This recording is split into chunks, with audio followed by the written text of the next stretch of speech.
I was the one woman the King of England could not simply command to become his mistress, and that is why he tore his own kingdom apart.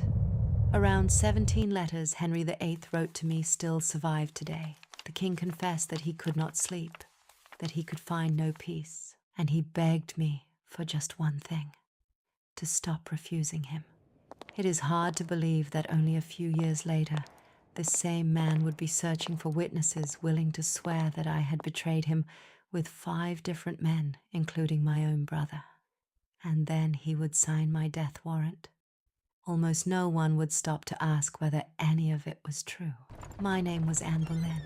When I was 10 years old, my father sent me first to the court of Margaret of Austria, and later to France. For a girl in the 16th century, it was a rare privilege. While other girls were being taught how to become good wives, I was studying French, music, dance, diplomacy, and the art of conversation. I didn't yet know that those lessons would one day change the course of my life. And if you imagine me as some legendary beauty, you may be surprised. After meeting me, the Venetian ambassador wrote something very different. By the standards of the time, he did not consider me conventionally beautiful. My skin was too dark. My neck was too long. My breasts were too small. And then he added one detail. Once she begins to speak, you forget everything else. Perhaps that was why Henry could never quite forget me. When the king asked me to become his mistress, I refused. I had already seen what happened to women who became the king's mistresses. My own sister Mary had been one of them, and I had no intention of becoming another.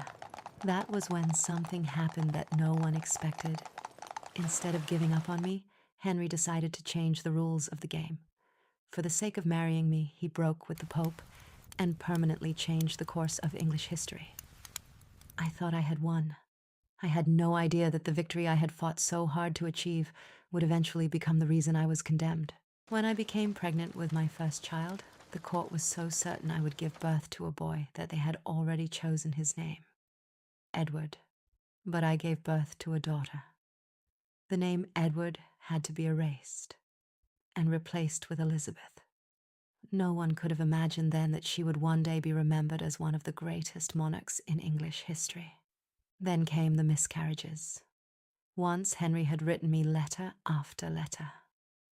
Now whispers were spreading through the court, and one day those whispers became accusations.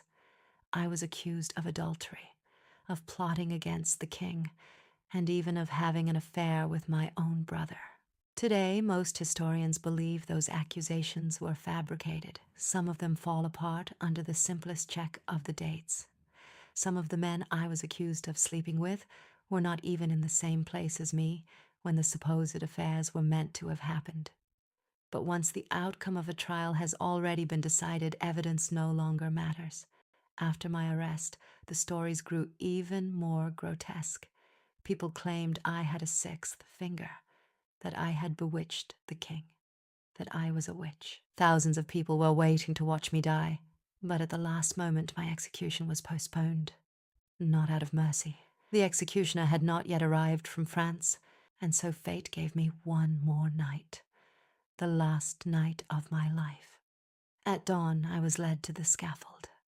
I looked out at the people gathered before me. No tears, no screams. I only asked them to pray for my soul, and then for the king.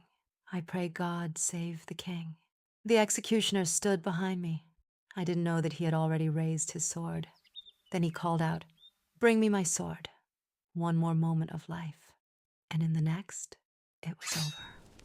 I was 35 years old. Henry got a new wife, a woman he had been involved with while I was still alive, and many people believed that with my death, my story had ended too. But just 22 years later, my daughter ascended the English throne. The same little girl whose birth had once been considered a disappointment was destined to become Queen Elizabeth I.